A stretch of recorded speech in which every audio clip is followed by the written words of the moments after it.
मैंने कभी सोचा भी नहीं था, सपने में भी नहीं सोचा था। इतना सच है जैसे कि आपको मैं देख रहा हूँ और सुन रहा हूँ और आप मुझे देख रहे हैं, सुन रहे हैं, ये उतना ही सच है। ये फ़ोन मुझे आता है अक्टूबर का लास्ट वीक था और मुझे एक फ़ोन आया, Mushtaq sir how are you, कैसे हैं आप?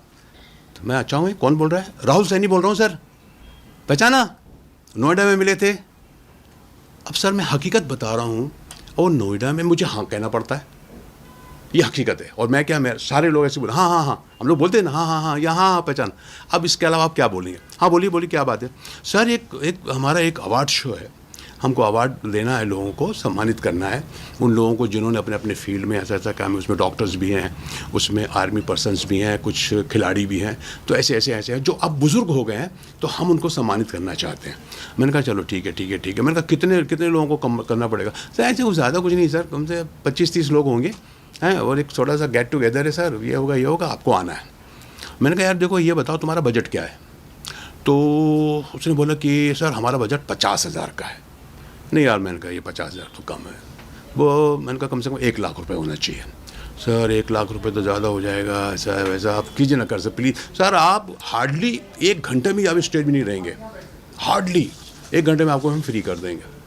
अरे यार मैंने कहा चलो ठीक है। मैंने कहा नहीं यार लेकिन सर, अच्छा मैंने कहा 75,000 करना। सर मैं करता हूँ, लेकिन 50 तो 100%। तो उसने सर ये बात हुई मेरी, और नेक्स्ट डे नेक्स्ट डे नहीं, उसने 4 नवंबर को 25,000 रुपये अकाउंट में डाल दिए। 25,000 रुपये अकाउंट में डाल दिए, और 8 तारीख को मेरी टिकट हो गई बॉम्बे से दिल्ली 15:45, मतलब 3:45 बजे की एयर इंडिया की फ़्लाइट भी उसने कर दिया। और उसके बाद उसने जब ये करने के बाद उसने बोला सर आपके पैसे भी आ गए। मैंने कहा हाँ आए तुम्हारे 25,000 रुपये। और बोले आपने टिकट भी मैंने कर दिया। हाँ ठीक है। उसके बाद रिटर्न टिकट भी किया सर उसने नेक्स्ट डे की, मतलब 21 तारीख की 1 बजे की टिकट भी, रिटर्न टिकट भी कर दिया उसने। मैंने कहा ओके ठीक है ओके। फिर सर हम भूल गए, अब चलो ठीक है चलते रहेगा। And that day the election था उस दिन 20 तारीख को। फिर मेरे को अचानक याद आया, मैंने कहा यार उस दिन तो इलेक्शन है। फिर मैंने टिकट देखा, मैंने कहा 3:45 बजे की फ़्लाइट है, सुबह में वोट दे के आराम से हम जा सकते हैं, नो प्रॉब्लम। फिर उस दिन हमने, और उसके बाद फिर उसका फ़ोन भी आया, सर याद है ना कल आपको आना है? मैंने कहा हाँ यार। मैंने कहा यार इलेक्शन भी है यहाँ पर। बोले सर आपकी टिकट ही 3:45 बजे की, वो टेंशन नहीं है। मैंने कहा चलो ठीक है नो प्रॉब्लम। अब उसके बाद सर हमने तैयारी की सुबह उठ करके, और अपना वोट डालने गए वाइफ के साथ, वोट डाल के आए, और कुछ 2:20 से 25 मिनट में मैं एयरपोर्ट पहुंच गया। वहाँ जाके पता चला कि फ़्लाइट 1 घंटा लेट है। 1 घंटा लेट है मतलब कुछ 4:45-5 बजे का टाइम बता रहा था कि अब फ़्लाइट आपकी 1 सवा घंटा लेट हो गई। मैंने उसको फ़ोन करके बोला, मैंने कहा यार राहुल सैनी नाम बताया था उसने। मैंने कहा राहुल यार ये फ़्लाइट लेट हो गई है, और पता नहीं यार ये कब पहुँचेगी वहाँ, 7 साढ़े 7 बज जाएगा, फिर वहाँ से मेरठ जाना है।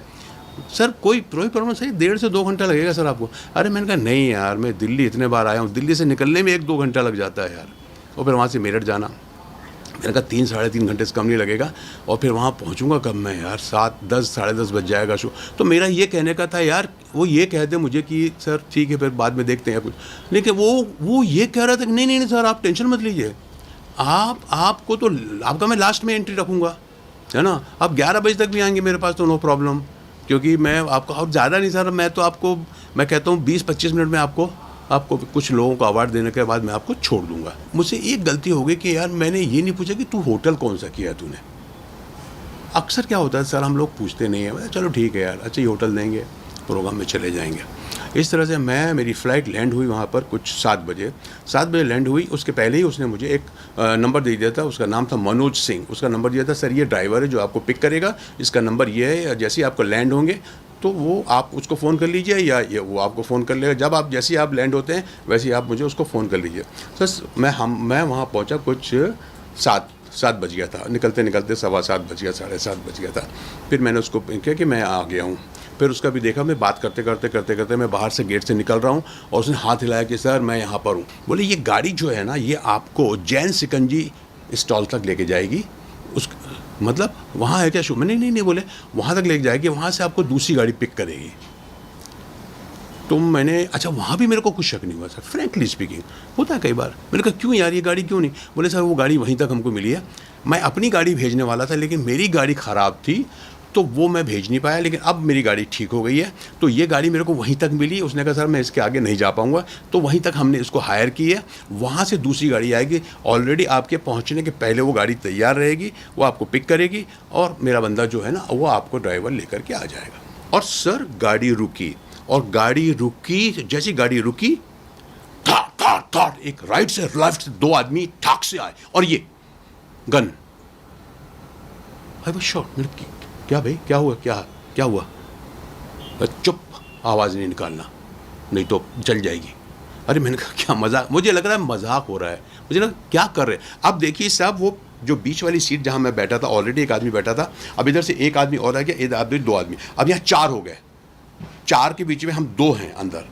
अब वो मैंने कहा यार ये क्या कर, चुप, बिल्कुल चलो। गाड़ी चलने लगी। गाड़ी जब थोड़ी देर चली ना, तो वो जो बंदा था जो शिकंजी से मेरे साथ बैठा हुआ था, बोलता 1 मिनट रुक रुक रुक रुक रुक रुक रुक, वो उसको उन्होंने निकलने दिया और मेरे को दबोच लिया, तो वो बंदा उतर गया।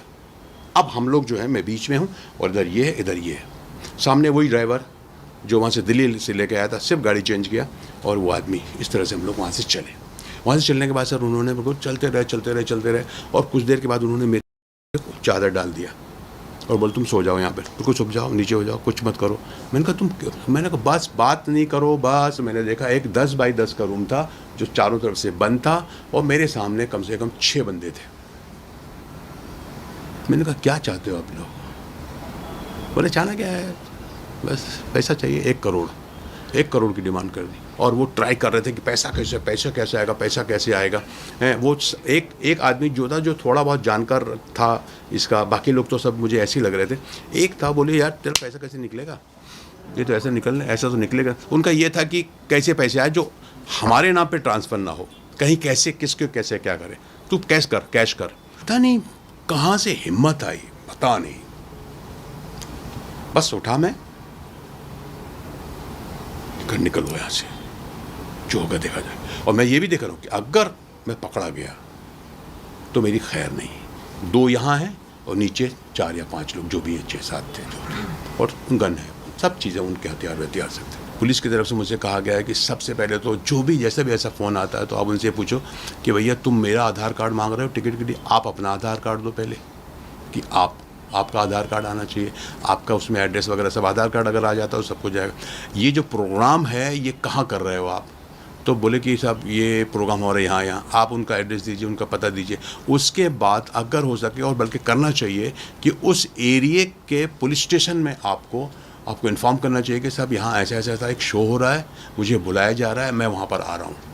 ये होना बहुत ज़रूरी है।